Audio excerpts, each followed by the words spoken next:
See a good turnout. My name is David McPherson. I'm the chair of the Town Administrators Advisory Committee on the Bicycle Pedestrian Pathway, which is the world's longest committee name, I've discovered. Also with us tonight are committee members Matt Sylvia and Barbara O'Donnell. On Zoom are our committee members Ken Chetlin and Mary Jane Mastrangelo, who's the select board representative on the committee. Tim Lydon is going to give a presentation in a moment. Tim is going to kind of walk through the history of the project.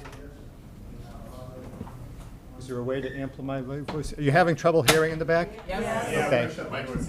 No, so you're gonna have to just project. All right, I'll stand. Or come close, come over here, Dave. Yeah. Well, will it pick it up there? Well, we have the mics all around. Yeah, Better off over here. There's no mics in the room, the mics are for TV. Okay. Well, I didn't know that. So anyways, Tim is going to give a presentation on the history of the project that includes a look at 3 versions of the design, bringing us up to today. How we got here is we decided to have this meeting, and there's nothing requiring it, but there were some changes in the design that were required by Mass DOT, primarily to address ADA Design Standards, American with Disabilities Act. And because of that change, we decided to have the public hearing. There was also some concerns about the price tag of the project, which again was brought before us at the last minute. So in the interest of full and open public discussion, we decided to have tonight's meeting to bring everybody up to speed and ask whatever questions they may have. But Tim, why don't you start? All right.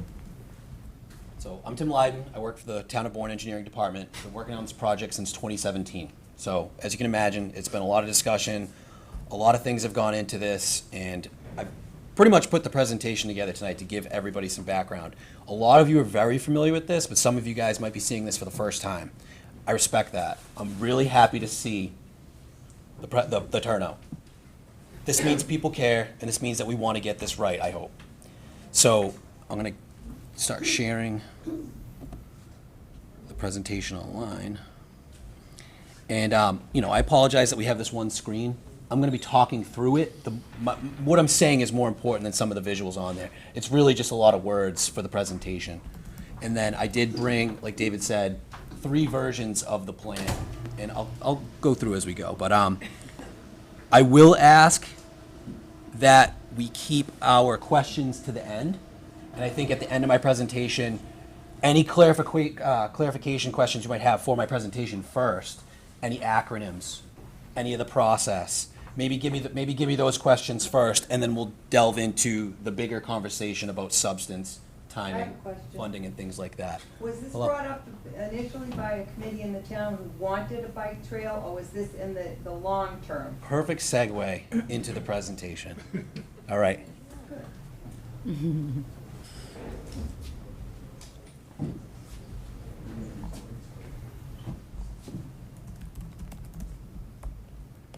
Just bear with me.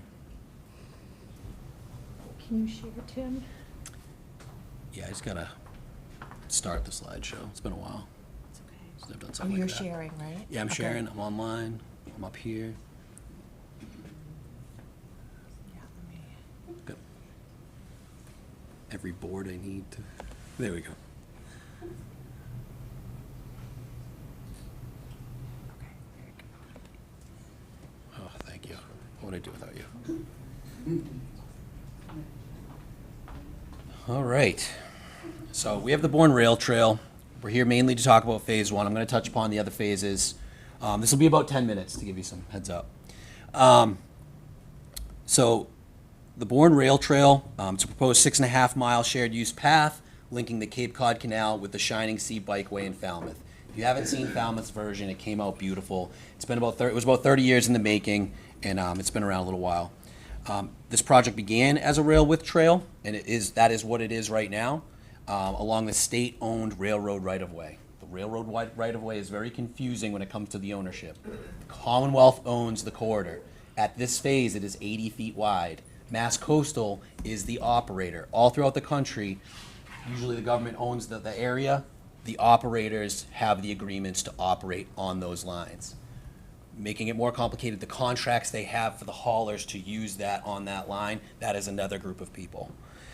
Our 6.5-mile path would fill the missing link to create a 24-mile continuous trail from Woods Hole to Sandwich. At this time, and since I've wrote this was from a former presentation, Sandwich has actually brought on some mileage into their program. Phase 1 final design phase before construction advertisement scheduled for the August 30th, 2025 date. And there's a January 2026 construction schedule proposed right now. If this went to advertisement, construction project companies would bid on it in the fall. They would award the contract in December, and they would begin, I think, January 20th. And of note, Phase 2 and Phase 4 have preliminary design work. They're in the pre-25% stages. With these DOT tip projects, there's a really, really big and robust design book that they have to follow. The formality of the submittals, as you can imagine. It's basically created by the engineering companies, I think, somehow, to keep going with the process. And to give you a little bit of a fuller perspective, this is the south side. You can see the line on the left of the picture. That is the railroad corridor. We broke it into 4 different phases. Phase 1 is a half mile, goes from the Tidal Flats train bridge down to President's Road. Phase 2 goes from Monument Neck, President's Road, right through down to Monk's Park. Phase 3 is Monk's Park down to the Scraggy Neck Road overpass. And then, I can't hear it very well. That's all right. oh, can we make sure everybody's muted until the presentation is complete? Thank you. Do you think it'll make a difference if we put down those lights just for the presentation, so it doesn't Really wash have it to out? see the screen. Okay, well, if you guys could try to understand, the Phase 4 is Scraggy Neck all the way down to the Falmouth bike path. So it goes down to Old Main Road where, 151 Dean's Market is. So that would be the 4th thing. And then the idea of the Cape Cod bike path, there's a Vision 88. 88 continuous miles of bike path that connect Provincetown to Woods Hole. And then some gaps in between and some spurs outside of that. So these are the maps of Phase 1. You can see Phase 1's pretty heavily wooded around the railroad corridor. We do have rail with trail proposed on the coastal side of this project, so it does come closer into the Thorn Road neighborhood as you get closer to the southern terminus. Calling out a few of the conceptual design issues that we had when we started this project. We wanted to configure the path up at the Tidal Flats by the train bridge to prevent unauthorized vehicles accessing the crossing. We wanted to segue the Cape Cod Canal Service Road over the railroad tracks past Bell Road and down and make that a continuous path. We had to evaluate and reinforce the earth slopes to minimize wetland impacts. We evaluated the site distance at Bell Road crossing, and we evaluated the roadway crossing to identify appropriate level of traffic control. Can I please have, oop. Thank you.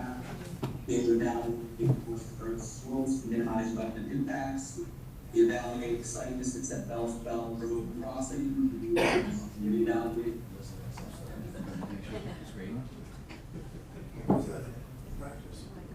Usually so easy to do this. It's like getting to the technology was the hard part. I'm still shaking from that.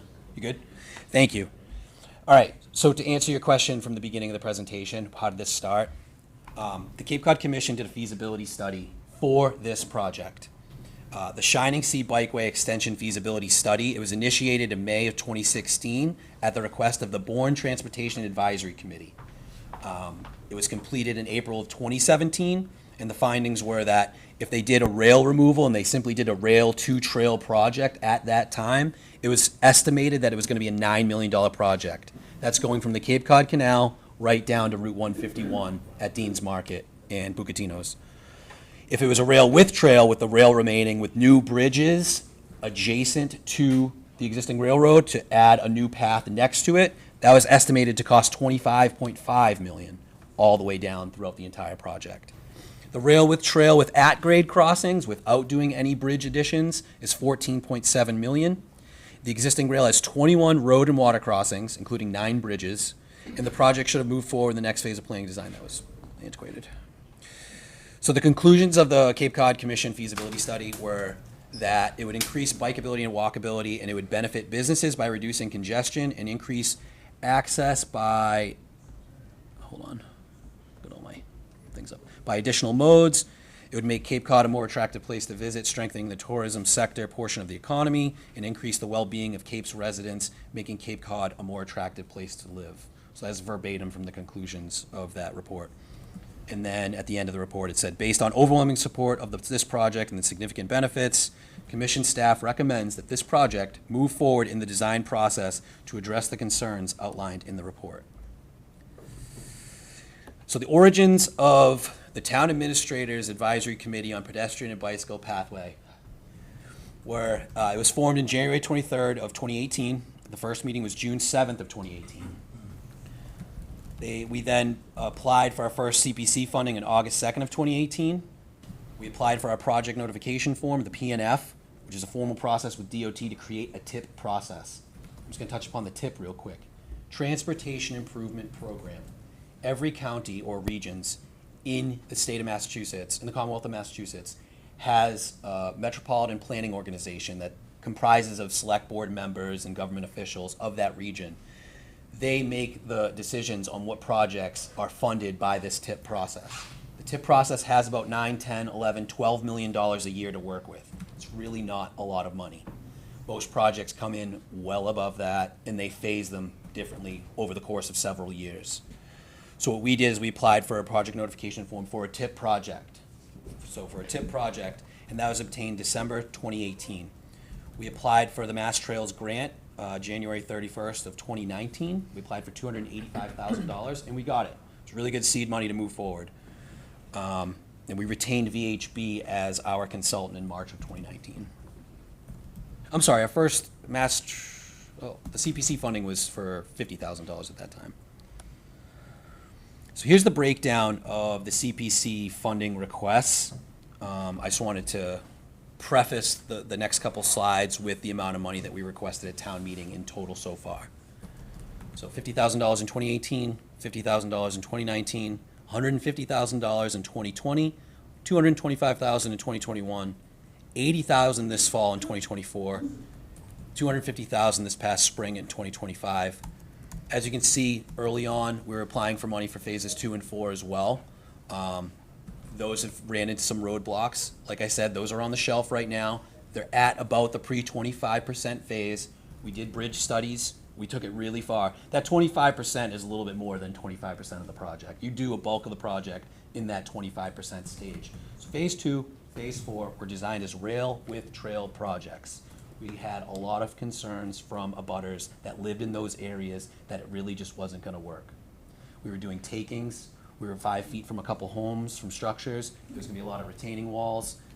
Just to give you guys some perspective on the challenges of designing a rail with trail within the corridor. Here's a little bit more of a breakdown of the TIP process as it pertains to our phase 1 project.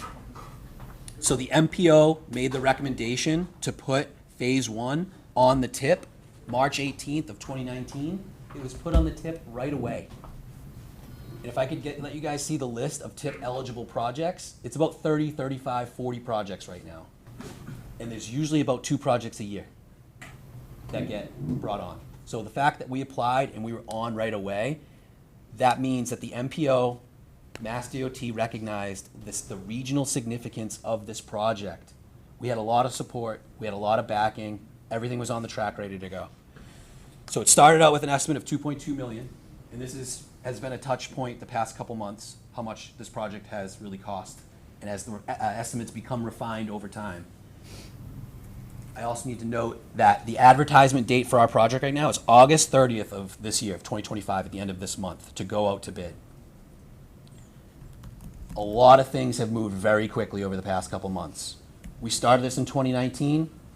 The project doesn't really get a lot of attention. All of a sudden, when it's ready for the ad date, DOT has all eyes on it. So as you can imagine, a lot of comments from different divisions of the utility division, the environmental division, right-of-way. There's the projects team. There's a bike path team in Boston. Also, there is a complete streets program, as you guys have heard that moniker a few times. They approach, their view is ADA accommodations and other considerations. So there's a lot of different people that look at this project, a lot of different comments that we had to answer, but there seemed to be a real flurry of comments and a flurry of answers at the end of the project over these past few months. That's kind of why we find ourselves here tonight. So it was a $2.2 million project in 2019 when we started. I think that was a little low to start, but it was still, it was justified at that time. As the project moved forward through the 25% phase, and that was approved, and that really wasn't approved until pretty relatively recently, a couple years ago, it became a $4.4 million project when it was refined from the conceptual design. And really, over the years, this was a COVID project. It started before COVID and came after. The construction landscape and the costs of things have really changed. I know I don't have to say that to this room. I think everybody has an experience with that. But for the most part, refining that estimate to being 4.4 million, it just felt more right at that number. So it increased to a $7.1 million project this fall after changes were made to the bridge over. There's a little swamp area, deciduous swamp over by Bell Road. It's about 450 feet, linear feet if I'm correct. And they refined the design for that bridge, and then the cost estimates kind of came up a little bit. We made changes to the terminus because last time we met with the Gray Gables neighborhood, we met at the library, and we talked about how we wanted to not just have the terminus dump right out into President's Road or Monument Neck Road, and then have, the congestion of the railroad, the 3-4 roads that kind of converge there. So what the best thing we thought to do while our designer came up with a solution was to have a small cul-de-sac veer away from President's Road. And what that did is that it stopped requiring us to come up with a crossing for phase 2. DOT really did want us to provide a crossing to show where phase 2 would be. So at that time, they wanted us to basically design this whole crossing with the cantilever arms and the angles appropriately. That was really going to push the price up significantly. The Department of Public Utility oversees crossings at railroads, and their requirements are pretty stringent because there is safety involved, and there are a lot of logistics and spacing and separation and queuing and all that. So after that, those changes were made. It became a $9.3 million project this past spring, and that started to include the dirt removal. Because we did abandon our efforts for phase 2, DOT started to realize that we couldn't move all the cuts we were doing. So we're doing a lot of cuts on the slopes on phase 1. Whereas, in a construction project, you have to estimate how much sand you're either bringing in or how much sand you're bringing out. The cuts are the sand you're bringing out. And there isn't really a lot of fills on phase 1, but there were fills on phase 2. So the idea was we're going to take the dirt from phase 1, we're going to bring it right down the corridor as we went along with the project. Because phase 2 is on the shelf, we had to abandon that idea. Because the dirt is in a railroad right-of-way, it is very likely contaminated, cyanide, arsenic, things like that, of the historical use of the railroad over the past 175 years, 200 years. I think it's 200 years this year in the nation.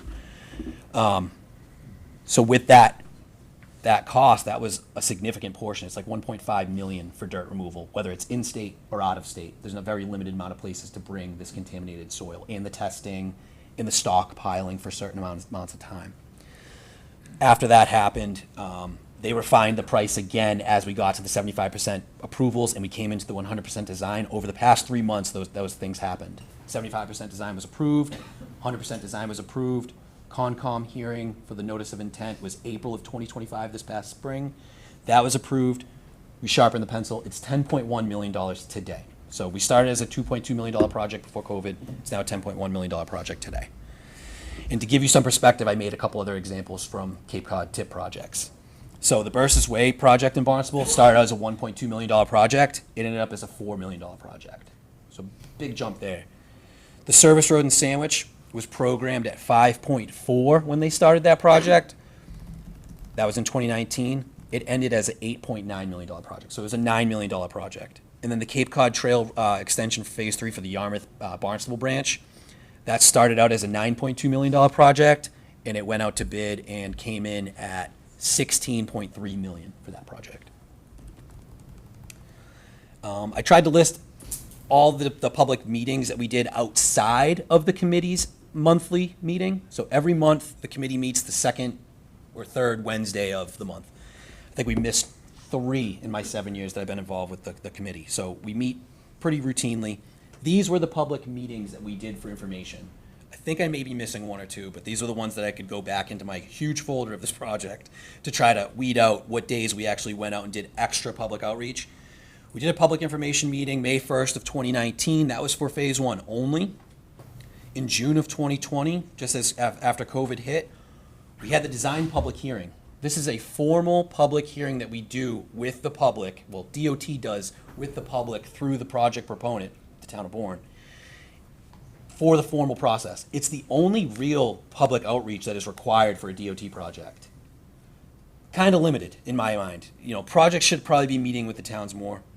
The committee really did a good job trying to get out there more than they could.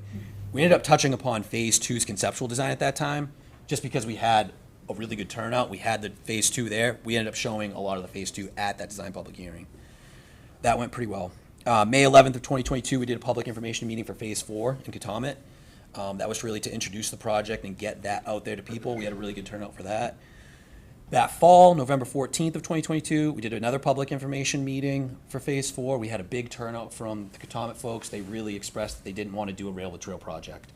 I think about at that time, correct me if I'm wrong, we put the project on the shelf at that time. So to this past fall, September 9th, 2024, we had met with the Gray Gables neighborhood in the Bourne Library and had this discussion that'll lead into some of the designs that we talked about.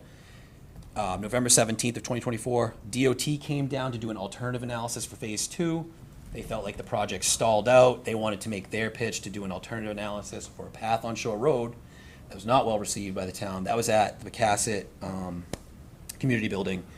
And that was presented by DOT, but I just wanted to put that in this list. And then in April 2025, we did the Conservation Commission notice of intent for the 75% design for phase 1. So that's strictly for phase 1. So the other phases, like I said, phase 2, it's in the pre-25% design stage. A lot of stuff's done. It's ready to do a design public hearing. Same with phase 4. And we're working with Falmouth on phase 4, so that's been a tough one to coordinate. We applied for a Mass Trail grant together. We got it. That was for $500,000. That was pretty significant. That was great. They did work up until the 25% design. They have their bridge studies done. They're ready for the design public hearing just as long as with us. But that is a joint project that we're working together with them on, because it would be kind of hard to end in the woods right in Katomet and have a terminus right in the middle of nowhere at the town line. I mean, so we basically grouped it together as the same project. And then phase 3 did not have a P&F from us. So we had 1, 2, and 4. Mass DOT submitted a P&F on behalf of us, but they did it on their own, so they could do an alternative analysis for phase 3. Wanted to see what it would be like to do an alternative analysis on Shore Road, a hybrid Shore Road and railroad corridor to go from Monk's Park down to Scraggy Neck Overpass. Here's a bridge at Bass River. It was a pretty picture from my last presentation. I just wanted to show you guys what this stuff looks like. But that's basically what your crossing would look like at like Lobster Trap. Right now there's a train bridge there. There's a double abutment already there waiting for us. Another bridge would go next to it if we had to. The next steps would be advertisement date for phase 1 is August 30th of 2024. This is my last slide. The select board would approve the easements for phase 1 in September, and then planning and design for subsequent phases. I do believe DOT will have that alternative analysis for phase 3 at some point. So I'm going to stop sharing that. But then I also have, David, should I touch upon the 3 designs? Oh, yes. For the terminus? Okay. And then really quick.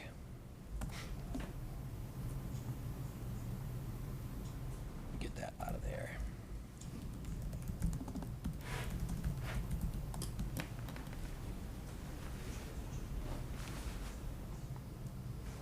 All right, let me share this.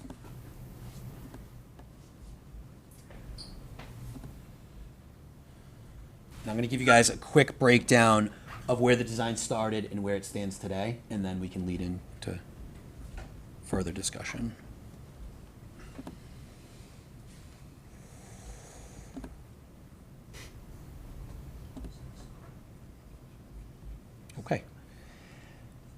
So, obviously, yeah, I'm gonna zoom in as this goes. So here is the terminus of Monument Neck Road and President's Road. This was the original design where it was gonna dead end right into the intersection. As you can see, that's a flawed idea.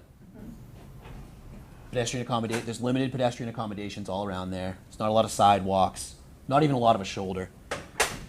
So the town made comments, DOT made comments.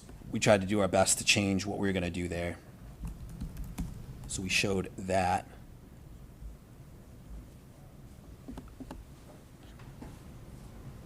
As the project goes forward,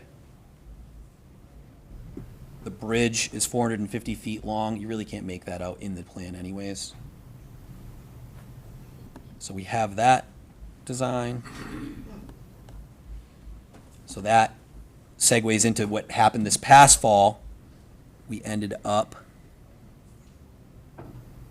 with a new roundabout at Bell Road. At President's Road.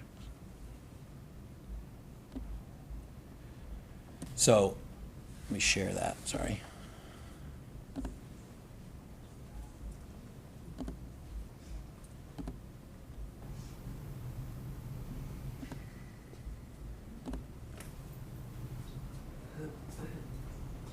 So, because the open-ended terminus wasn't going to work,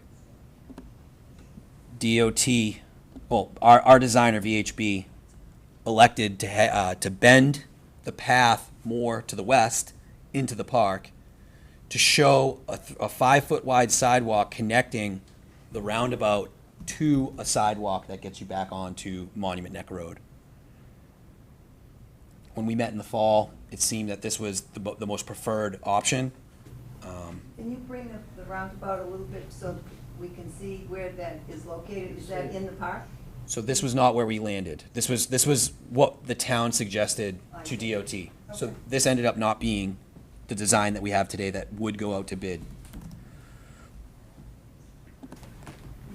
And then I'm gonna bring up one more plan. And this is our plan specs and estimates, our PS&E revision.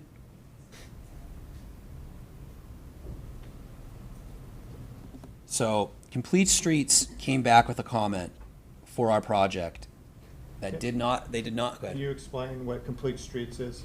So Complete Streets is an effort all throughout the country, but specifically in Massachusetts, it's to accommodate multimodal users, not just cars, but to include bicycles, pedestrians, ADA accommodations for people in handicap wheelchairs. Basically, if you've ever seen somebody do a test on a road to see if somebody in a wheelchair can get down that sidewalk, you'd be shocked. There's so many impediments and so many things.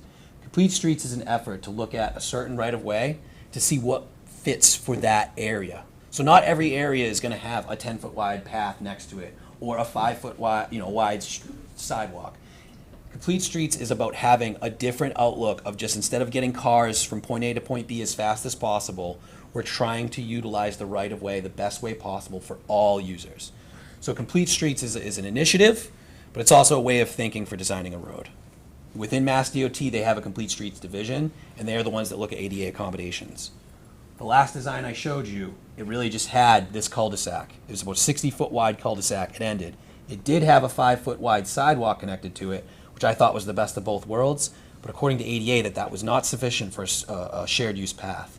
They felt as though if a terminus in the Commonwealth right-of-way was going to begin at the canal and end at President's Road, that you should be able to get onto it at President's Road with ADA accommodations.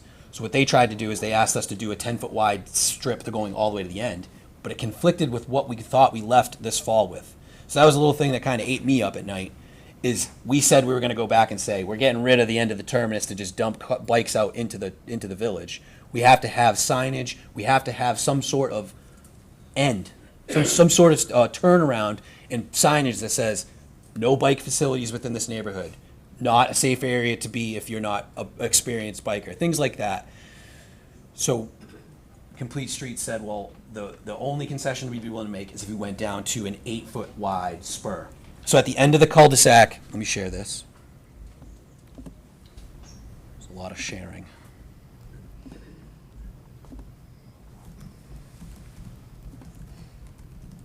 I apologize if I'm all over the place. So as you can see in this design that stands today, the path basically goes right through to President's Road, but that spur on the left of the screen is an 8-foot wide spur. So instead of having a 5-foot wide sidewalk, it became an 8-foot wide spur that allows for ADA accommodations on both sides of the bike path lane. And that's where the path this is where the design brings us today. Do you have a pointer or something on that? So I have, There you go. so right here, so we have the terminus right here. What we're gonna do, they're calling this on the plan a temporary treatment, 8-foot wide shared use path treatment to get us to the ADA ramp accommodation. And it's also gonna bring the sidewalk down into Monument Neck Road with a granite curb and things like that. So now it has separation from the roadway and the user on the sidewalk. Where do people actually access the path? They would Or access, the park, rather, from the path? Where are they, if they're coming from the railroad bridge yep. towards, in this direction, where are they entering this park? So they're entering the park along the railroad corridor. As the railroad corridor, this red line is the railroad corridor right here. Yep. So you see how the path comes all the way from Bell Road. And you know, the plan is broken up into a few different pages of the corridor. So that just to follow along with where this is right where it bends. The parcel on the far left of the screen is the park. You can see it start to bend away from the railroad corridor into the park, back here. And it bends into that. But where in the park is that? So about halfway through the park, so halfway into the park, it starts to bend into it. And then, Is that why the monument that's in the middle of Stackwell Park is called? so the monument is local, right to the front. You can see it right here. So we're calling the landscape area and stone monument to be retained. So that area is not being disturbed. In fact, the only tree that we're removing is on the railroad corridor. So there's the only one tree being removed on that site. And then there's obviously the tree line. That line the roadway, The line the roadway, those will stay on the roadway. and you're gonna get 8 feet from the roadway in with those trees there? Say that again? Sidewalk? Say the question again? So you're gonna put a With the sidewalk in, sidewalk. Yep. 8 feet from the road? into the Not 8 park. feet from the road. Nope. So you're saying the shared use path? The No, side- the sidewalk that you plan on putting in the park. The sidewalk right here? Yes. Okay. So it's only on that side down, is what you're saying? Yes. Okay. Yes, so we're not gonna go into the neighborhood. So it's just really just getting it back to Monument Neck and back to the railroad corridor, to be honest with you.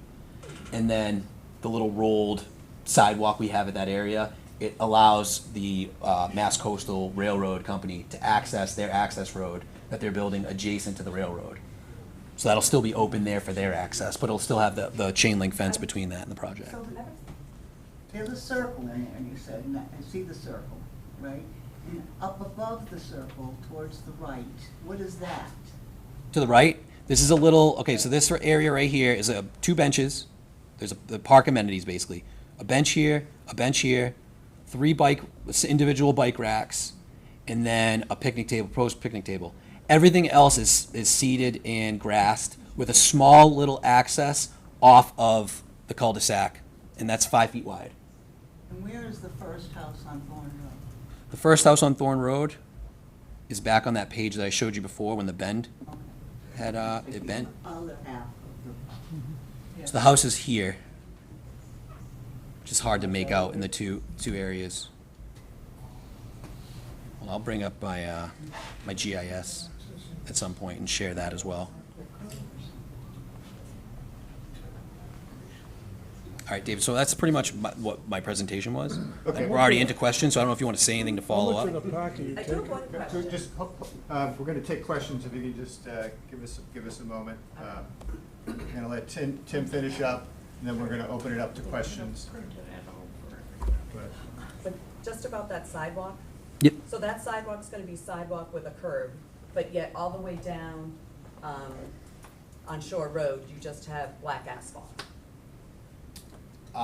So this project doesn't address anything on Monument Neck. So you're gonna have a sidewalk with a curb. Correct. But then when it goes around the corner to go in front of Monument, there's nothing on Monument Neck. No, the project limits aren't on Monument Neck, no. So now, so then where's that sidewalk going? Just, There's a sidewalk there, it's got that rolled little hump like we have in town. but for what? That's not gonna change. What do you mean? We don't have sidewalk there now, all we have is dirt. There's no sidewalk until you get past, I don't know, what's her name's house? You know, on Monument Neck, Yep. that's not even sidewalk, it's asphalt. Okay. So, but now you're building a sidewalk to go to nowhere. Not to nowhere. I think Okay. during this project, we're trying to make links. So we have gaps. A project like this is addressing a very small gap. I know it's small, but if we ever wanted to make a new improvement on Monument Neck, at least we have that to connect to. That's the idea of it. DOT comes in, but also DOT has requirements. They have to do granite curb on a project that they sponsor. They do the 5 feet wide. There's design standards for all of these things. So because that area is in the project limit, that is why has to be that we would way. add in that, yes. So, we'll take more questions. Thank you, Tim, and Yeah. obviously, Well, I got all those he'll answer most of the documents. questions, but I can address any committee issues. Just gonna, I'll recognize people, if you can raise your hand, and we just ask to state your name and where you live. Ken Chetland, who's the secretary for the board, has to take minutes. He's on the Zoom meeting, and he asked me to just remind everybody to state your name and where you live. So with that, I'll open the floor. This gentleman right here. Kevin Kirby, Monument Neck Road. Okay. I just had a clarifying question on the presentation. Yep. Not specific to phase one. But you mentioned the right-of-way for the rail was 80 feet? At the Bell Road end. Okay, because my understanding is between Monument Neck Road and to the bridge by Lobster Trap, it's much narrower. So I just didn't know if that was going to impact things. Yeah, the right-of-way varies the entire length. There are some portions where it's very, very narrow, and there are other portions where it's very wide. It's not consistent. Okay, thank you. This gentleman here. People that access. Can I get your name, please? Oh, I'm sorry, Anthony McDonald, Russell Road. Okay. People that access this bike path that come with cars to drop their bikes off and bike, where do the cars go? Do you have facilities for parking? So there's no parking proposed as part of this plan. Based on all the discussion we had and the feedback we got, first of all, we didn't believe parking was necessary in this location. There's you can laugh, but I'll explain why. Oh, good. Thank you. There's existing parking at the canal. We do not expect in the beginning that this is going to be a destination like the bike path in North Falmouth. This is a connection point. There is plenty of parking, well, some people would dispute that, but there's parking at the canal nearby. We're talking about a half-mile stretch. I happen to believe it's not necessary. If you build it, they will come. And also, we did not include parking. There was a lot of questions. It was our impression that it was the wish of the neighborhood not to have parking. Correct. If people feel differently, they can let us know. But if you put the parking in, they're more likely to show up. If there's no parking, but there's parking at the canal, they're gonna go up But there. I think the point is that having no parking, which I don't want parking there, but the people will be dropped off and be picked up there. And you know what that road is, it's a 2-lane road. That's the only road going in and coming out. And you have 2 villages that are coming out. Mashpee Village is also coming out of there. And has to get back in. Canal's always filled, it's always there. Go there with that fish. This is gonna be a nightmare. Al Litwack on Seabreeze Drive. On Bell Road, when it's busy, now this year's been terrible for fishing, but other than that, even on an average weekend, those spaces are taken, all right? So now we get back to the parking issue. Where are you gonna put those cars?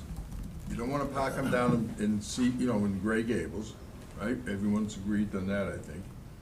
So the next spot is, you gotta go down Bell Road. Bell Road does not have enough parking there now. And if it gets a little busy with the fishing, people are waiting, police cars get down there, they move some people around that are parked all over there. It's terrible, okay? Now you're gonna put this in. I don't have really a problem with the project. I have a problem where you're gonna start parking these things. And, you're gonna have to start putting boulders everywhere to keep people from parking. And I was told, someone said to me, well, they'll park in Sandwich. Well, that's not really true, because there's people that don't wanna do a long trip, or they wanna park halfway and they wanna go up. There's no parking there. You have to come up with something, or you're gonna have a mess on the road. Huh? Good morning. Could we utilize the library for parking? Hi, my name is Jeremiah Dwyer. I think I can help you guys out. I live on 37 President's Road. I'm the second to last before you take the left, head down to Mashpee. Tim, we've had a lot of conversations over the years. I think you might recall some of this. I'm here because I'm the president of the Great Gables Association. My family's been in the neighborhood over 50 years. I'm trying to raise my family there. I don't speak for the whole association or everyone in the neighborhood, but we did put out a nice little questionnaire. Nothing too scientific, but just a questionnaire to get a feel for what everyone's thinking in the neighborhood. Because the last meeting in the fall, we tried to steer clear. We're more about just having some fun, taking care of each other as a neighborhood, protecting our heritage as a nice coastal Cape village.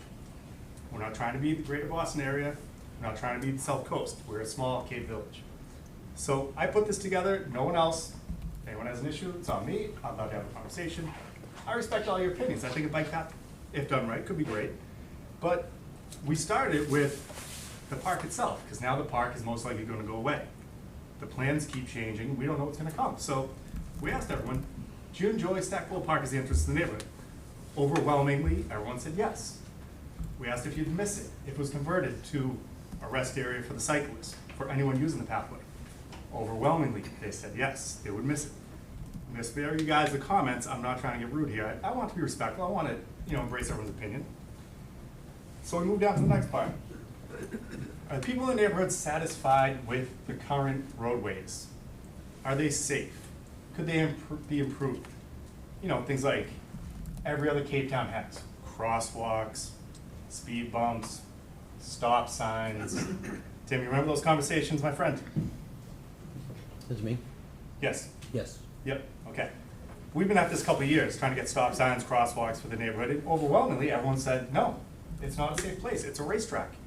Everyone turns the corner, they want to fly down to Mashpee Village, they want to fly back through. It's not a safe spot to teach kids how to ride a bike, to walk your dog, push a stroller. I can't even get out of my driveway. People speed right by, holding a kid's hand, pushing the carriage, they just stare at me like I'm a tourist attraction. So, all right, we keep moving down. Are you aware of the vulnerable user law? You have to give 4 feet of the roadway to someone on a moped, on a bike. Everyone, for the most part, was aware, as if the village had facilities to allow that to happen. Overwhelmingly, no, we don't have the room on our streets. Would it be safe for them with an influx of cyclists to come through? No, it would not. I'm not saying don't go enjoy a ride to Mashpee Island. However, I myself have a tough time getting the driveway backing in because no one respects the corner, Tim. Tim. Are you talking to me? Yeah. If you want to pay attention, be part of the I conversation. am You don't listening. want- I listen. So, let- It's not a let- At conversation. the end of the I thought you day, were we saying- asked everyone if it would be something you want for our village. And overwhelmingly, the people who answered, I don't speak for everyone again, but the people who answered said, no, it is not safe for our roadways. The town will not upkeep it based on what they do now, based on the lack of sidewalks, the lack of crosswalks, the lack of stop signs, similar to every other Cape Town. So as I said to you in the spring, you might want to upgrade the infrastructure now and take care of the people. They might be willing to work with you. But for the most part, I've had people run out of their house to stop me and talk to me, text me, call me, email me, saying they don't want this, that it's not prudent for the village. At the end of the day, it will become a tourist trap. That small coastal Cape village that you loved is now gone because everyone wants to breeze through. Just my 2 cents and all the 50+ people that answered it with the response. However it works out, I wish everyone the best of luck. I will put some kids to bed. If you need me, you have my number, you have my email. Good night, everyone. I live in Malone, Monument Neck Road. Okay. Coming back to the park, you mentioned installing benches and picnic tables. Do you plan on putting porta potties there? And who's gonna take care of the trash? So right now, we do not have a plan for porta potties. We do not have, there is a trash receptacle there, called for on the plan. And who's gonna take care of that? DPW would be taking care of that, correct. So right now, the maintenance agreement would be with the town.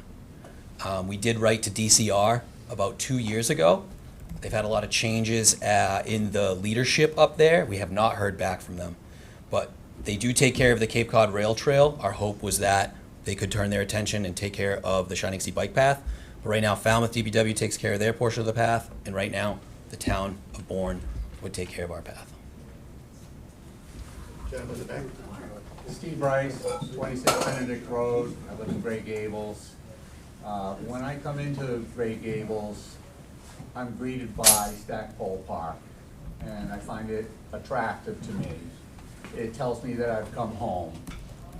And I'm in favor of the extension of the bike trail, but I don't like this terminus occupying the center of the park that I so love, as probably many people here from the Gables have similar feelings. I had mentioned at a casual meeting that was held recently about bringing the bike path down Monument Neck Road, and at the time I suggested that it go all the way down to Bell Road and loop back down so it's a big loop. And you wouldn't have the terminus, you'd be able to leave the park in place, you wouldn't have the parking issues in the park.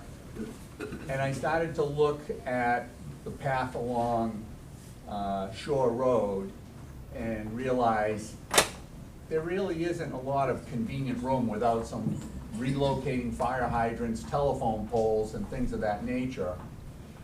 But then I started thinking, you've got the VFW there, and there's an empty lot right next to it. It's an empty lot that could serve as the terminal place for the bike trail, at least temporarily until it is continued with the phase 2, 3, and 4.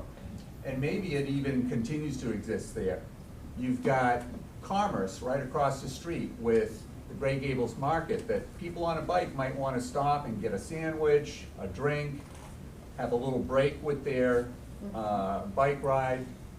And there would be adequate parking in that space, which for the last 5 years that I recall has served nothing more than as a construction site for parking gravel, dirt, and heavy equipment. Whatever has been planned there before the town is not being followed through, and I think it has a better purpose, and perhaps this would serve well for the bike trail. One other possible concept would be to have the bike trail come down and circle the park instead of having over 500 square feet of asphalt occupying the center of the park. And a circle of it could include those expanded sidewalks, and it would bring people right back around and head them back on their way towards the Bell Road area. Somebody else in our group here suggested maybe if the terminus has to be in the park, that it's more towards the corner right after you come off of the Thorn Road property, and it sits back in the corner, and then people could make their radius there, but the park would stay intact. So in terms of the circle, I think those are all great suggestions. The circle, and Tim, who is an engineer and I am not, but the whole idea of the circle or almost like a cul-de-sac was to encourage people who would be coming from the canal to let them know, okay, the path is not continuing here at this point, to encourage them to turn around. And, you know, that was based on feedback we got from the neighborhood, so I don't think we're necessarily, I don't know what flexibility. I personally would like to send them down Monument Neck Road towards Shore Road and away from the Gray Gables neighborhood where there's gonna be problems. Right. You look at people. Well, you are gonna have that little, you know, sidewalk area that is going, you know, I believe is designed to encourage to do that. It's not a full-scale path, I agree. But you got this terminus sitting in the middle of the park. That's an eyesore from my perspective. And I think maybe it's because of we tried to come up with something that would accommodate the concerns we were hearing from the neighborhood, and then DOT comes in at the very last minute and says, oh, you can't do this, and so. We're really just trying to meet the design criteria. You could also add a small eatery, a concession stand at that empty lot and have funds to help support the trail. So as far as the empty lot, we're aware of that. lot, and it may have come up in discussions, but that's privately owned Yeah, property. so that does So require, we- yeah, so that does require acquisitions, which can get complicated, you know, and things like that. Am I wrong that that area was donated because of President Grover Cleveland? Is it touchable even? I mean, has anyone Yes. looked into that? What we did do, and that is another touching point, so real quick. We do have an opinion from town council that said doing what we were doing with this project on that property was consistent with what we do in other park areas in town. Well, I was deed, so she was not something Well, there. no, I know, our town council did weigh in on that. We made sure that we wanted to get a legal opinion on that, because that was one of our complicated questions at the beginning. How did they get around that if it was presidential? It was donated, I think. It was not donated by the president. No, not by him. No, it was John Stackpole and his descendants. When he passed away, his wife left it to the town. The town acquired it, 56, To be a bike trail? at town meeting. 1952, 52. yes. Because to be a, It's up. One person at a time, can you state your name and where you live?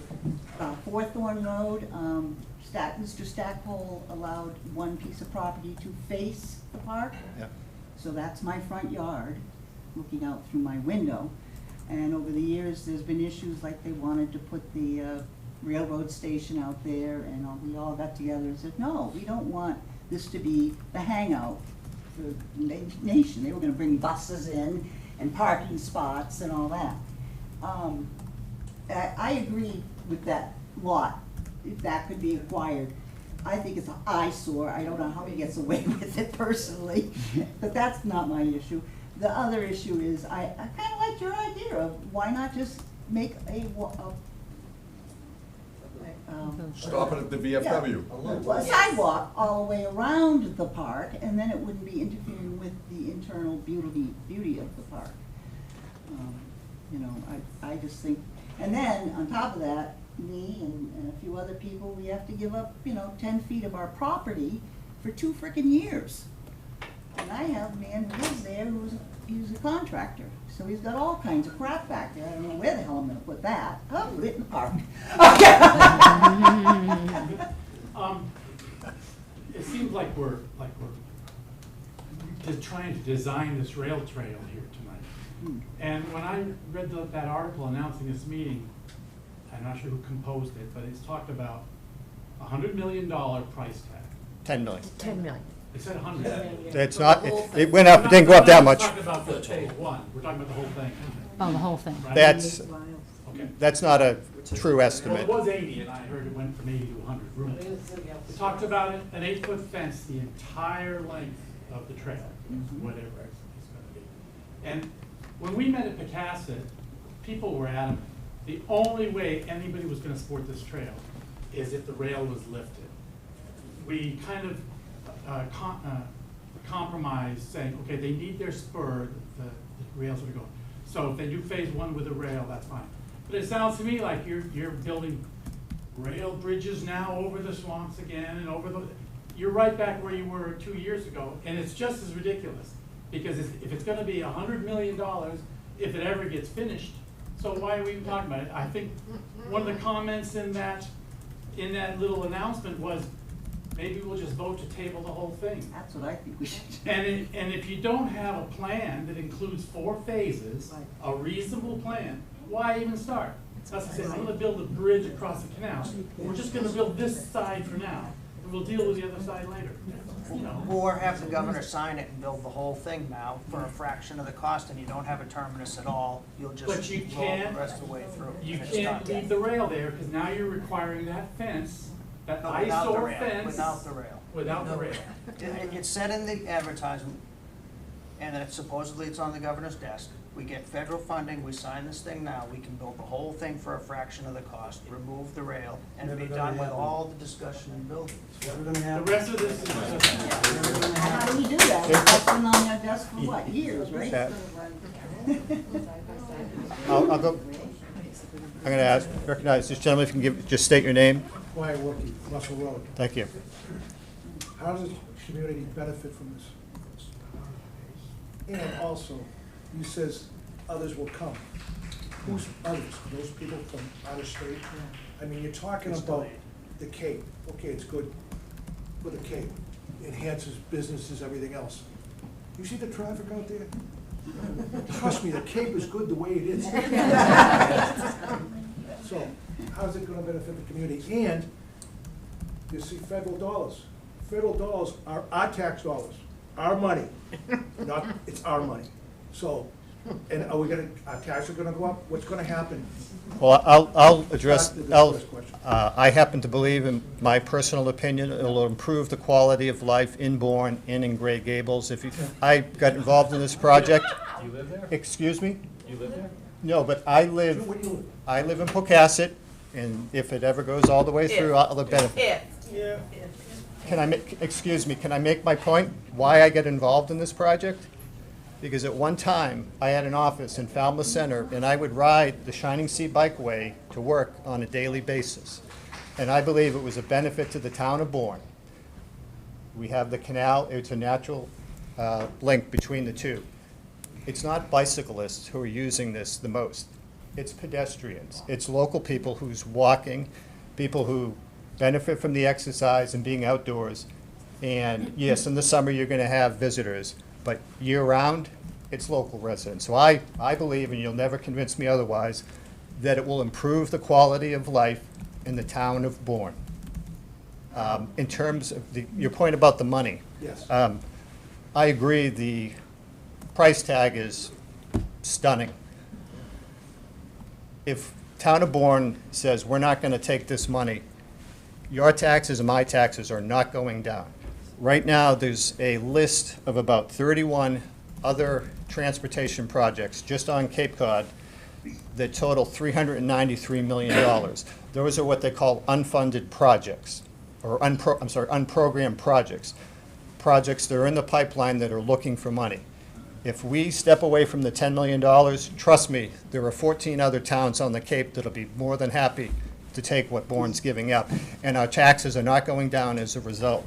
Some of the other projects that are out there that are competing for funding include, there are 2 additional pathway projects in Sandwich that come to right now a $28 million total. There is Phase 4 of the Cape Cod Rail Trail at $18.8 million. Those are in the very early phases, and what we learned when you're in the early phase, the estimate is much, much lower. So I agree 10 million is a stunning amount. We don't have control over it, it's the state, but, you know, I'm a taxpayer, but I know my tax bill is not going down if we walk away from the money. You know, I don't know how familiar you are with Bell Road, but it used to be that you couldn't even look out because there was so much shrubbery there. You couldn't sit there and pack. And I called the Army Corps of Engineers, and I brought 3 guys, we had a meeting, and we got them, it was very nice, they got to clean it up, and they put the wood ramps, you know, in front there. And I had somebody from out of town, he fishes there a lot, he says to me, Al, he says, I'm just curious. He says, you know, now, what happens when I come down here for a few months to fish the canals is more people can see out, and I don't have the privacy of fishing there. I said, well, let me explain it there. You come down for 3 months. I live here. So I want to be able to, my neighbors come down and be able to look out onto the canal, enjoy the boats, whatever we have, because we live here, right? So I'm not worried about a cyclist that comes down and wants to take it and use it for 3 months. But I think what you're creating is something for that cyclist that maybe a lot of us don't want. You know, we just don't want it, or we want it so it works for us. Maybe that's the better way to do it. It should work for everybody, and you know as well as I do, they gotta put the cars somewhere. They're not gonna drop them off, and even if they did drop people off, they still have to put a car somewhere. That's the big issue, I think. No one wants the cars coming, no one wants the cars parked in front of the houses. We're all neighbors, we know mostly everybody there. And if we have a party and someone, your neighbor has a car and he parks in front of your house, we don't care. But we don't want strangers coming in there and just randomly parking in front of our driveways and every other place. I just think that it just doesn't make sense to me. Mark? Hi, Mark Emmons from Monument Beach. My wife and I are avid cyclists. We bike routinely from our house in Monument Beach into along Shore Road and go up through Mashney Island and come back through. And one of the scariest areas is right in front of the lobster trap. And I'm looking forward to a safe pedestrian walkway bike path that will connect all of the villages and have a safer experience for people who want to walk and enjoy the vistas of the Bourne. So I'm in favor of this phase 1 to initiate the project, to get it rolling and moving forward. And let's do what we can to rip up the rails so we won't have the fence that we're worried about. I think we need to put pressure on the governor to sign the petition to rip up the tracks. Thank you. I want to actually give a chance to the other committee members. I'm not the only one on the committee, and I want to make sure they have the chance, because I will say there is not a unanimous consensus on the board right now, so we all have differing opinions. You've been hearing from me, but there are other opinions, so I don't know, Matt or Barbara, and then we've got a couple of members on the Zoom that I'll recognize if they want to say something. Well, I did collect some people, and we were chatting at the park and the design, and I feel like even people who did want the bike path, maybe the design was something that wasn't something that they Why loved. can't it just end? Because that causes more problems with dumping people out on a dangerous road. Well, they turn around and go back. It's where their car's parked. Well, that's what yeah, that's what their design does. And I don't think people will be dropping people off at that circle. That seems crazy. I'm going to stick to the committee for right now. I don't know, Matt, if you don't have to say anything. I just want to make sure I wasn't the only one to speak. Yeah, no, thanks, David. So I'm Matt. I'm a Katomet resident. So this isn't directly impacting my village currently, but I know that it is impacting the immediate surround for a lot of you.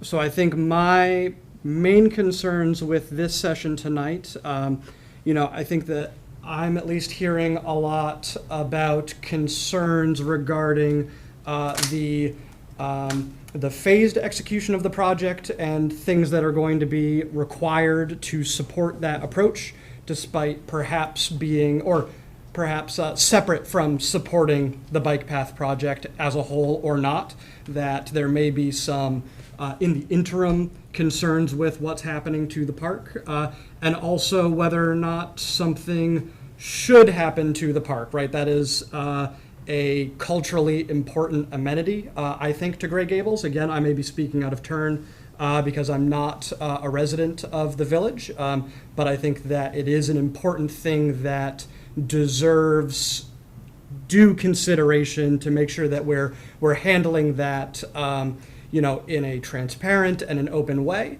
and in a way that that folks feel respects the amenity and ultimately would hopefully improve your lives in the village, and not just for others that aren't there the whole time. So I think that my interest tonight, and I'm sort of furiously typing over here, is I'm very interested in how this impacts the immediately proximate community around the park and of the village, and how this is going to impact your lives and your homes and your families, hopefully for the better. But if you feel not, then I think that's important too. I just have a suggestion. I'm sorry, let me just go to the other board members. MJ, I don't know, do you want to, I don't know if you have any comment. I can see you on Zoom. Yes, thank you, David. I've been listening to everyone's concerns.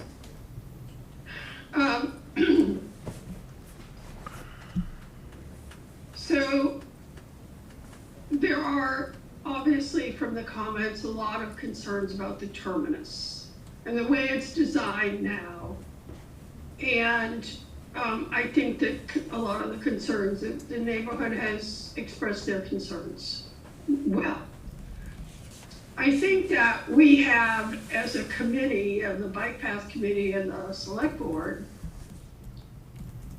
made a determination and a request to the governor that the track be pulled, because the only way the full path can be done logistically is if we pull the track.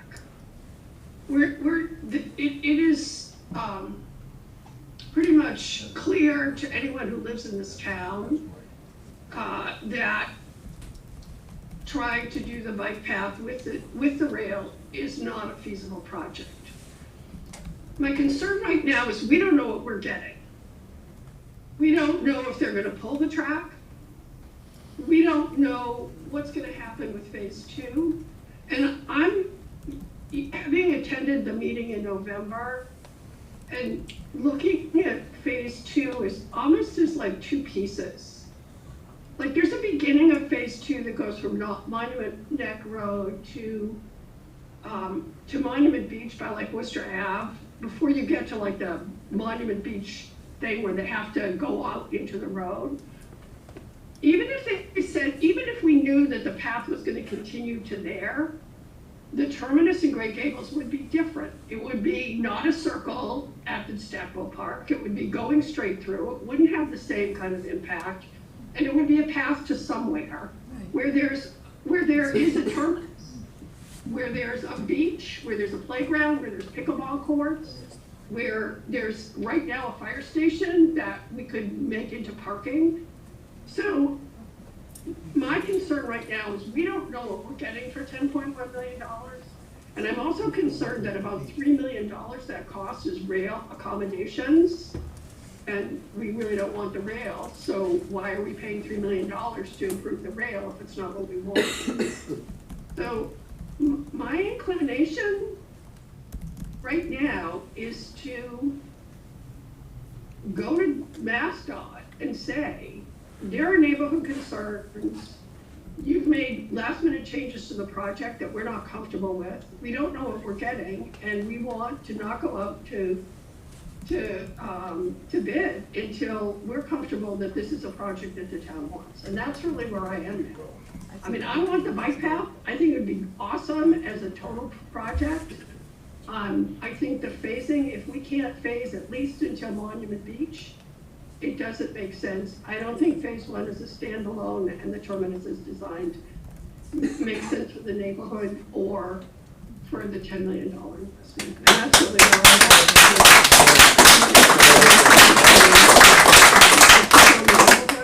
and trying to be practical and thinking about, you know, what we've told town meeting and what we've been going forward with and what I think that the Bike Path Committee and the Select Board believe.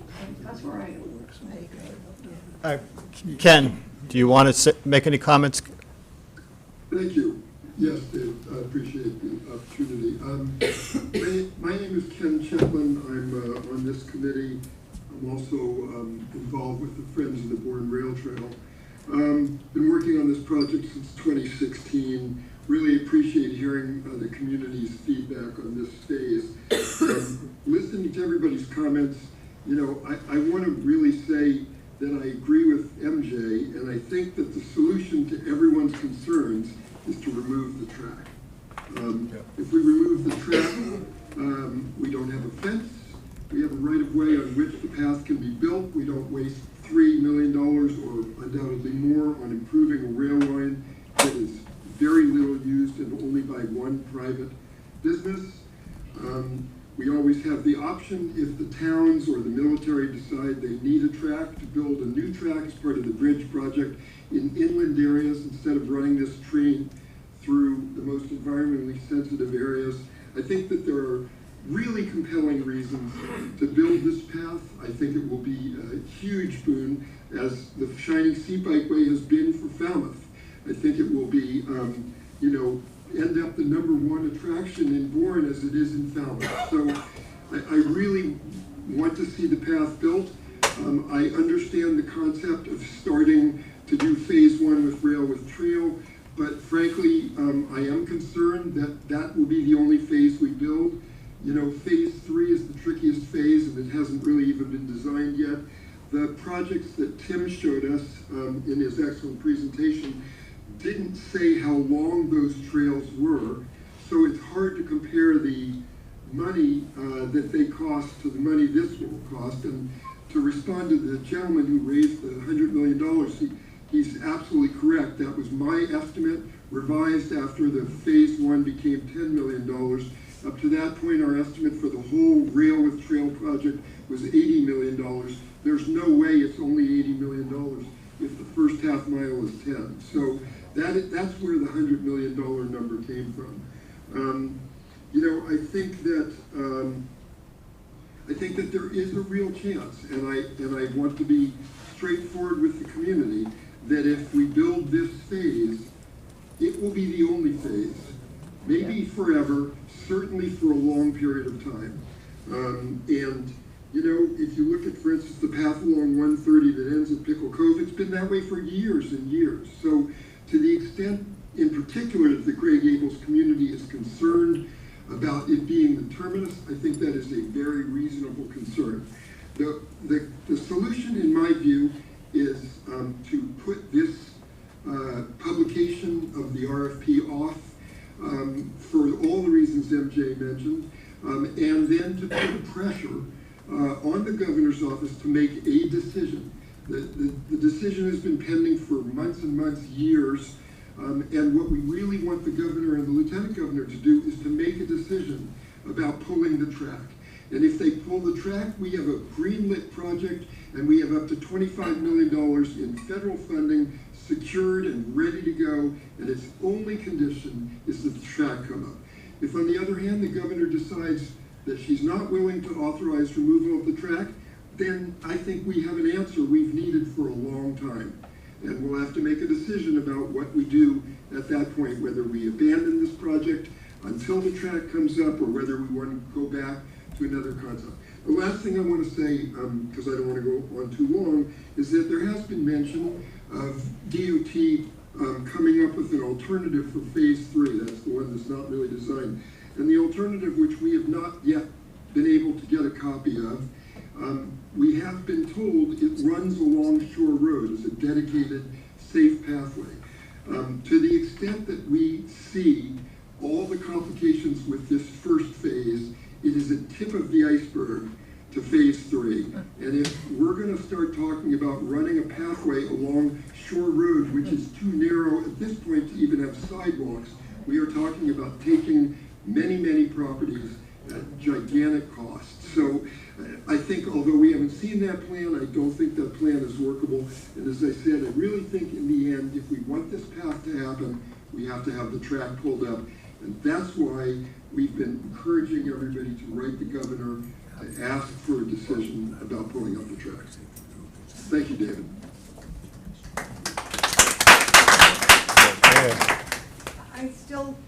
I think that the big issue... Could you say your name and... My name is Sheila Ainsworth, and I live on Jefferson Road on Yep. the canal, and I've been in Gray Gables 50 years.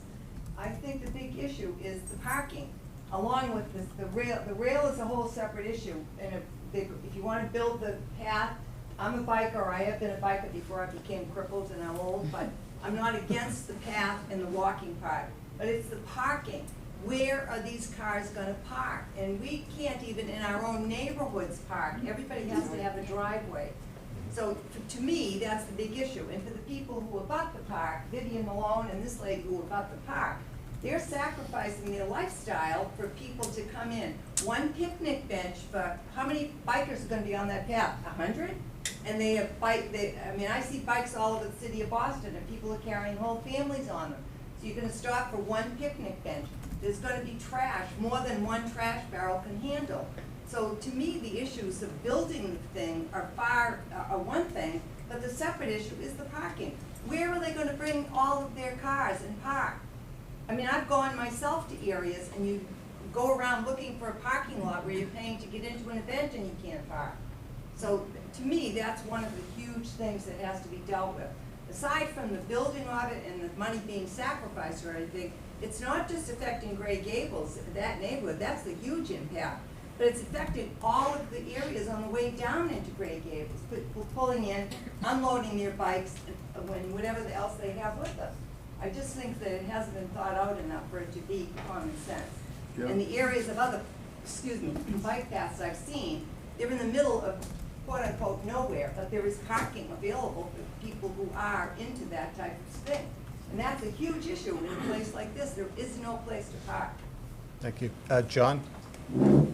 John Carroll, Falmouth resident, if I may speak. You may. When the town administrator charged this committee to build, find a way to design a path from the canal path to the Falmouth path, the idea was to build the whole thing. In the years that this idea has been floated at one end or the other, we run up with a lot of objections. Just when the committee took it to Katama said, yes, we'd like to be part of the path, but we don't want to be the terminus of the path for an indefinite period of time.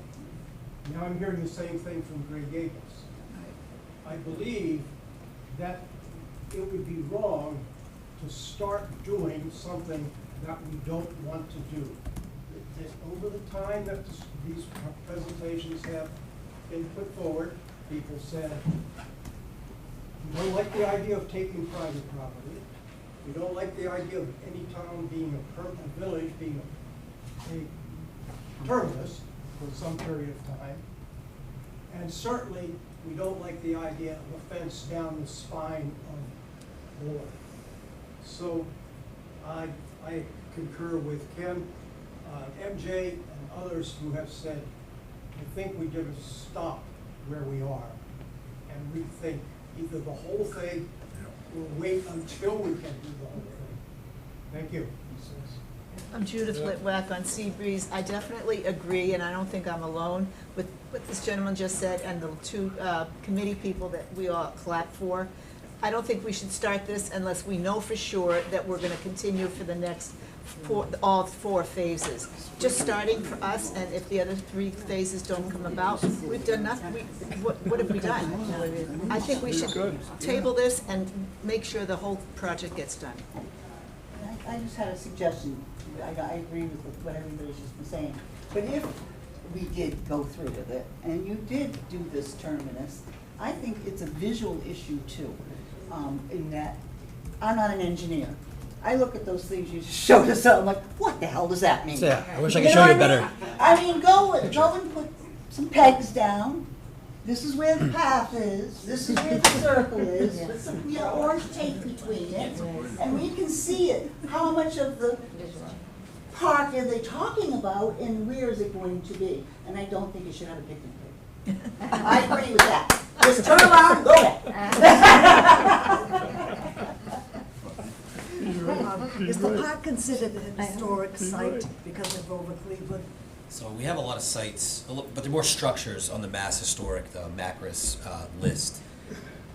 I don't know if we really have a lot of sites that don't have structures on them. I really can't say whether it is or it isn't, but it hasn't. It's not on the official list. No. If I know what I know. It's not. Yeah, it's not like official. And that's what I don't understand. No, Roberta Dwyer, Gilder Road. I actually looked into that. I went to the historic archives and talked to them yesterday. And she said, no, it's open space. And that's why you can take it, because right now we have not made it be a historical spot, which it should be.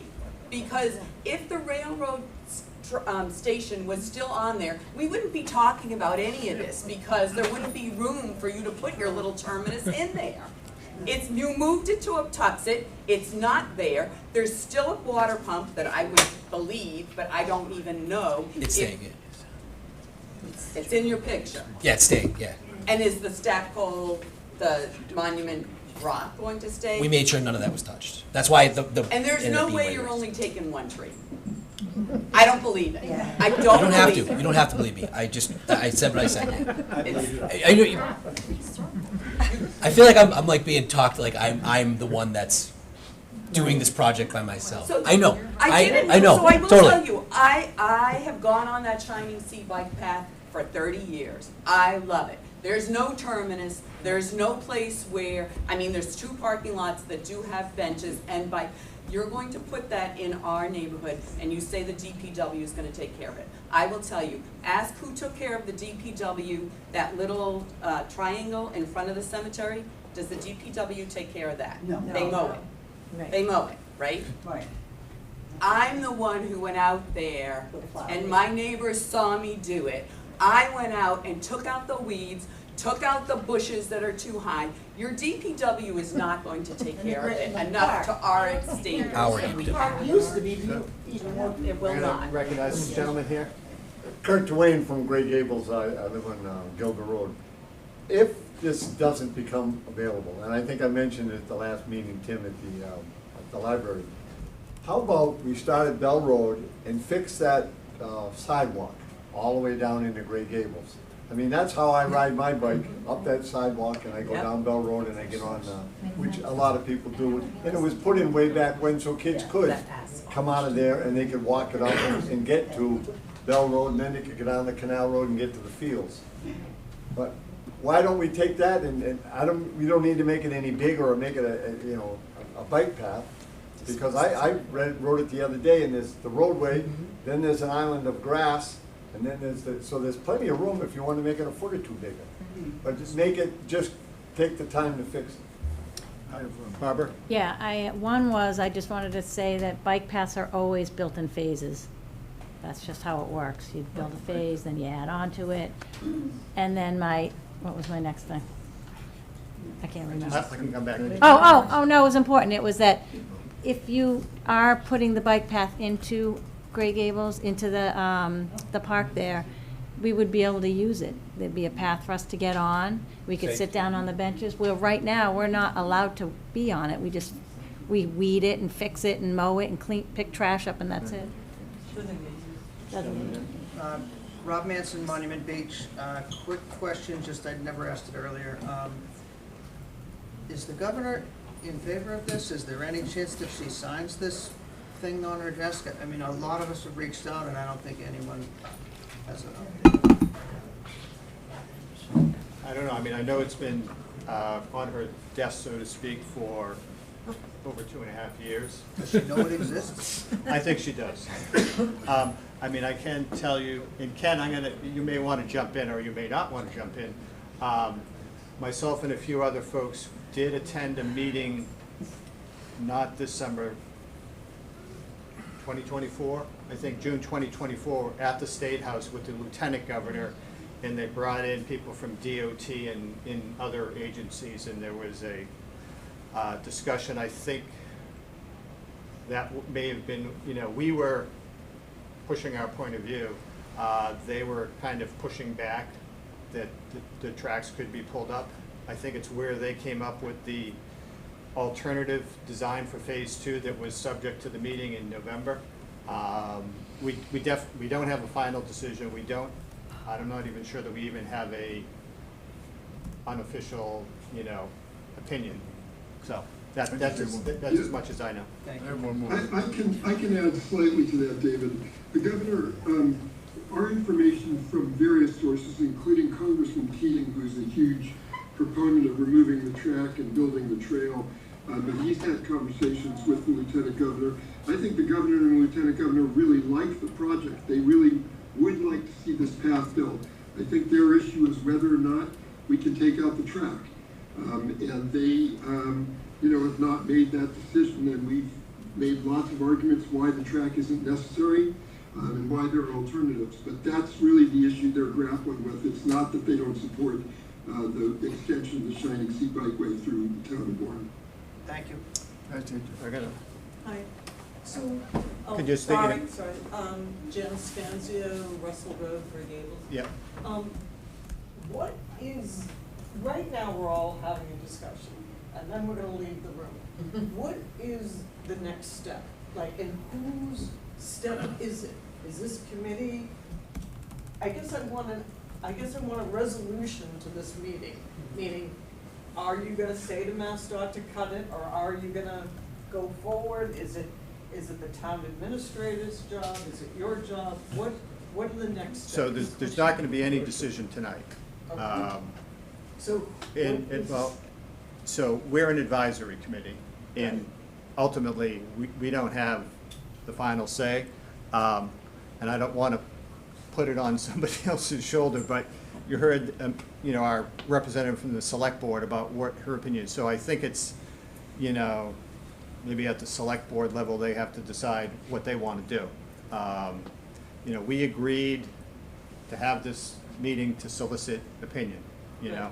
I think it also, you know, we But I guess got the message on the parking. Got the message on the There's parking. a timeline, there's a project timeline, and they're in, so regardless of this meeting, Yep. there is a next step. And so whose ball is it right now? Is it in the select board's ball? Is it the town administrator? Is it MassDOT? Are you all just looking at each other? So the How next- is the project? So the next definite step is that there's supposed to be an advertisement for, you know, request for proposal by DOT on October 30th. I'm sorry, August 30th. Okay, so that That's means definitive. that DOT, if they're going out to bid, Now, that They doesn't are mean, in that doesn't control. mean that they award the contract, you that's know. correct. That takes longer. So that's what the next step is, but, you know, So the ball is in DOT's court. David, I have my hand raised. okay, I'm sorry, go ahead. I can't see from here. I actually have a question for Marlene. Marlene, would it be helpful to you as the town administrator for the pedestrian bike path committee to make a recommendation to you on how we feel we should proceed, or is that not what you would want to see tonight? So at some point, I do need the committee to send me a recommendation. I don't need that tonight. There is time. I understand that there's a lot of information being shared tonight, and I think I don't think I need to put pressure that a decision has to be made tonight. I think there can be some time to absorb the comments and to reflect on it. I think at some point, well, we know MassDOT has already pushed advertising, right? Yeah, so we know, as far as the next steps go,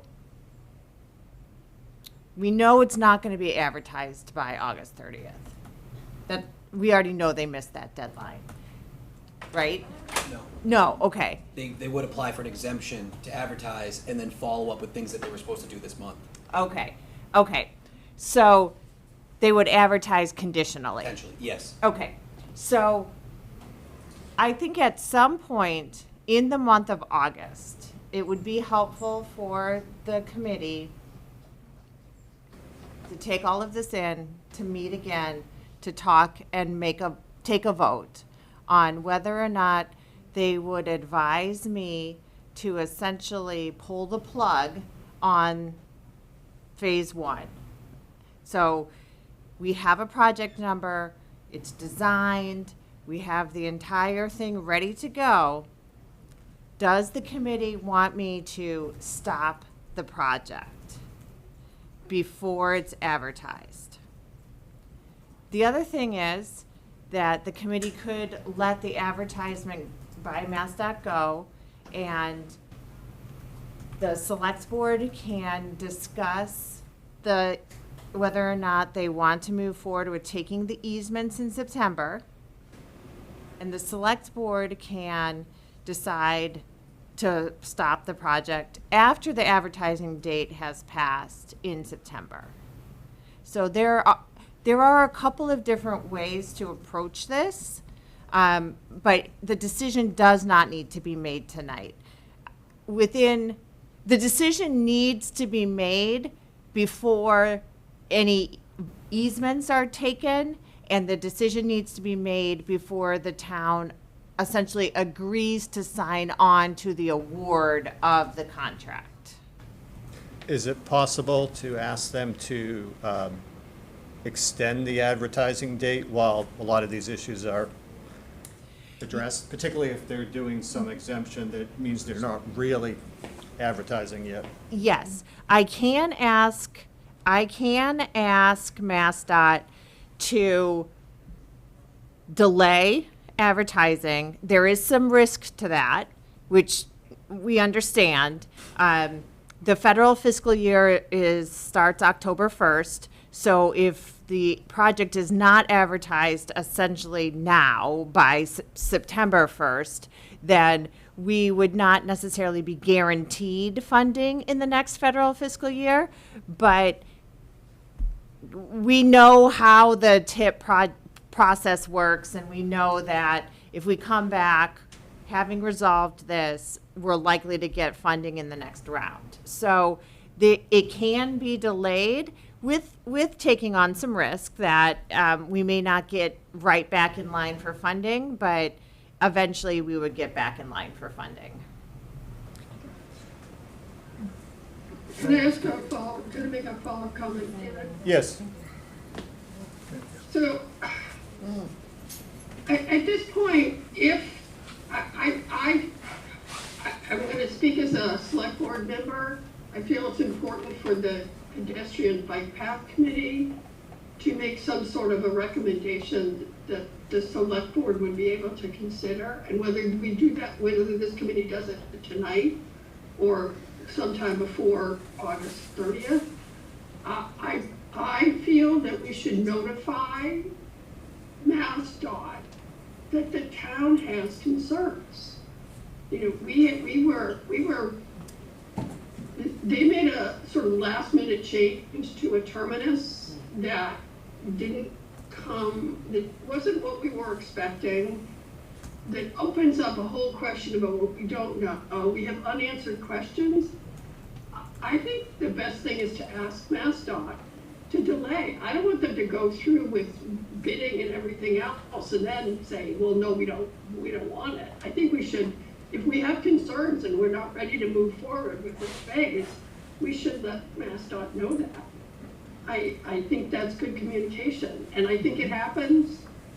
I think it happens with projects. If projects change at the last minute and the town has questions, we should be communicating with our project manager that we have concerns and don't feel ready to move forward. And Matt? if you need this committee to make that kind of vote, then I think that's good communication. So. Matt? Thank you, David. MJ, I agree with all of that. Tim, could you help me anyway understand with the current advertisement date what type of fuse there is on this that you would, that sort of how much turning radius does the committee have to deliberate, make a recommendation to the town administrator, and sort of for, you know, the momentum of how all of this goes? Are we talking tomorrow, next week, 2 weeks? You know, can you help us try to get that idea? I think we're already in the territory where it's troublesome either way. I don't know if I can say whether there's a threshold, Mm-hmm. you know, like a Rubicon situation. Mm-hmm. ASAP. Can I make a comment about this terminus? Camille gave me this. This is apparently the deed, correct me if I don't say it right, where the parcel, the park, was turned over to the town of Bourne.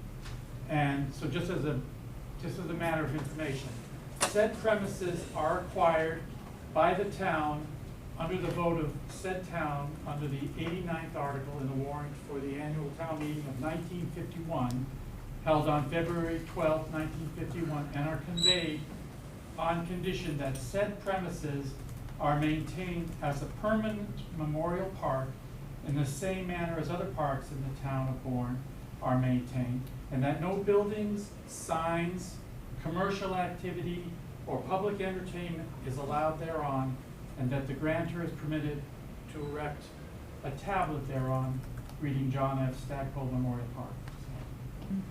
That's the deed. This gentleman here. Michael Race, Monument Beach. If you go on TripAdvisor, the #1 thing to do in Falmouth is the Shining Sea Bikeway. We've ridden it a bunch of times. Riding through the Sipwisset Marsh is spectacular. The Pecasset Marsh is every bit as beautiful, and the fact that the only people that get to see it really is a trash train that's a private operator to me, is mind-blowing. It sounds like we've kind of really stopped planning for 2 and 4. If you're planning a bike path in Monument Beach that doesn't include pulling up the tracks, a bike path along Shore Road is untenable. I mean, people are parking for Monument Beach all the way from the cut for the railroad gate, all the way to the train bridge, to the train station. We have to pull up the tracks, and I don't understand the reticence to do that. Falmouth did it. It made a spectacular, world-class bike path. We could connect that to the canal, which is the number 2 thing to do in Bourne after the railroad bridge, and it just seems to be a no-brainer. I'm sorry. Well, I don't think there's anybody on the committee that disagrees with you. It's kind of out of our hands, but starting by spending $10 million for a half-mile track to nowhere with a track is insane. I'm gonna, we've tried to give everybody, unless there's a new question to come up, I'd like to kind of wrap this up. We seem to be dealing with lots of issues. I'm just gonna give you one quick. I think everyone really would be nice if we had one, but to make it a terminal, that creates the other problems, because you got the parking and everything else. If someone was to just ride through it, the tracks were pulled up, probably you wouldn't have as much people fighting it. But if I'm reading the room right, they like it, but they don't want it as a terminal. I don't think you've had anything. Is there any federal money involved? Yes, so there is federal money. It's what, the CMAQ money? Yeah, the air quality, it's an air quality funding mechanism. For 2025, there's $4 million, $3.2 million is federal. For 2026, it's $5 million for federal, $1 million state. So it's majority federal funding. But given the fact that we have this screwball in the White House, and he cuts off the money, claws it back, where are you then? I don't know. We can't plan for it. Joe Spinelli, Benedict Road, Gray Gables. Seems to me that it's pretty easy to figure out why the governor's taken 2.5 years. There's a trash train that goes over that twice a day, right? And as you said before, the state owns it, but there's operators there. So someone's paying the state, to run those trash trucks over there. And I'm sure they're worried about, if the track isn't there, how many garbage trucks are gonna be going over that bridge and taking up the space there. So as far as it goes, I think that we have to look at this thing as if it gets done, this phase is the only one that gets done, because the other ones are untenable. Everybody's saying that, all around. So, to look at it beyond that would be foolish. To look at this design, I'm sitting here, I'm a lawyer by trade. I'm wondering why it is that they can make a last-minute change without starting from the beginning. Okay, something I haven't looked into because I thought of it while I was sitting here. Okay, but I'm sure that your town council has thought of it and might be wondering what's going to happen. And there's some people in this room that might look at it differently. But it seems to me like the most part, everybody's looking at, well, not everybody, but some people that are in the position to vote are looking at it that it shouldn't happen without the rail. I'm just making the point that I don't know about that rail. Certainly, you'd have to take a look at how long the contract exists right now and all the politics that go along with that. I think someone mentioned that at the meeting we had with Barb the other day. There's a lot of things going on, and they're all uncertain. I'm 65. I'm wondering if I'll ever see anything go beyond that if it starts. And it's also clear to me that if they're out bidding, they're bidding on what already exists. So I'm wondering if there's even any point for us at this point to be talking about what Steve Rice said, which was a great idea about going around the perimeter, about pulling it back to the beginning and keeping it more of a park. I'm not sure if there's even time for that, in this, unless the people that are talking here actually do pull it back and make you do that. But I would just caution that I really don't see, any, if it's been 2.5 years, it's gonna go a lot longer than that. So I have a proposed motion for the committee the committee to discuss. Jay, would you mind if I just respond to one thing? Sure, go ahead. Said before that. Yes, obviously, if we pull up the track, even if they build the trail in phases, it will be built. We have the money, and it will all be built, so there will not be a terminus indefinitely in Gray Gables or anywhere else. And the second thing is about the truck issue. That issue has been debated extensively the last few years, and even the opponents, in other words, the private business that runs a construction debris train about twice a week, even using their numbers of increase of trucks to the roads, it is a very insignificant increase in the traffic that we already have on our roads, traffic which will be much better accommodated once the bridges are replaced. So it's really, yes,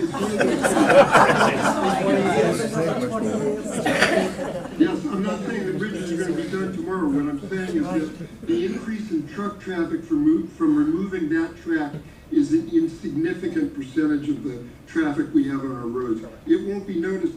Did anyone notice when it was discontinued last week because the transfer station had a fire? I mean, there were several days when no one knew. Okay, sorry, that's it. Sorry, MJ, go ahead.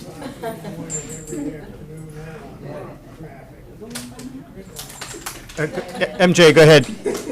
Okay, so I have a proposed motion that would be to recommend that the town administrator notify MassDOT that the town has concerns about the project as designed, and to request the bid advertisement be delayed until such time as the town's concerns regarding the terminus are addressed and we know the final decision about pulling the track.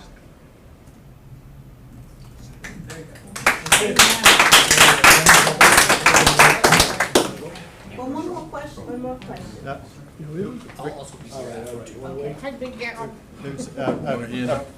So we have a motion pending, so is there anyone who's seconded the motion? Have you been cooking hot dogs? Second. What?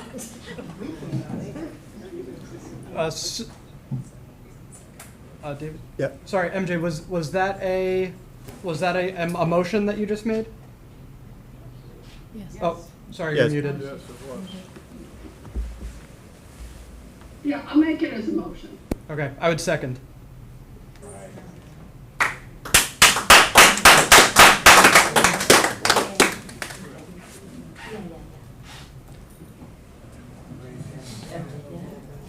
Is there any discussion by committee members, any questions?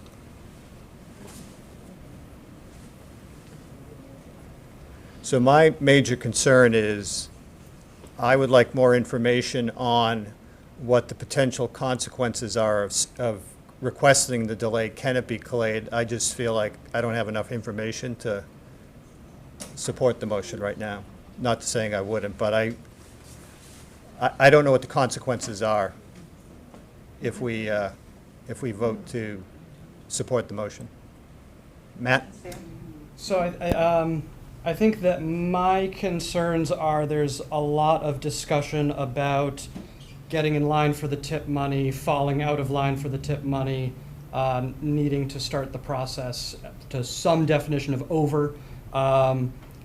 There's, of course, a lot of work that's been put into it, but my opinion is that this is a project that would happen once. It can only sort of happen one time. These changes are somewhat one way. What takes a decade to grow takes a minute to cut down. And so I think that my concern is a conservative one, that we're all very comfortable with how the project goes forward at each step of the way, even if that is at the expense of hurdles and delays, that it would be better to make sure we're doing the right project late rather than a project that may be regrettable down the line.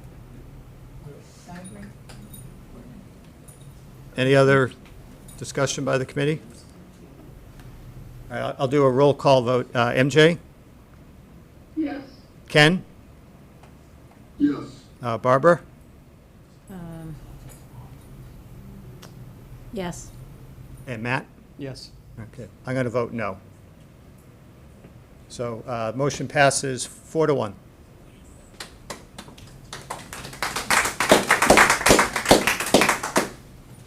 Okay. Can I also suggest that any future planning that we could have, could you like distribute better sketches on what's gonna happen? Because that, your presentation was good, but it was hard to really understand looking at it from a screen. Simple. You know what I mean? It needs to be in black and white and, yeah. Then we have copies and something that's easy, like simplified, you know what I mean? Does that make it better for you, that we just know if we understood it? You know what I'm saying? Do I have a motion to adjourn? Yes. I'm going to adjourn the meeting.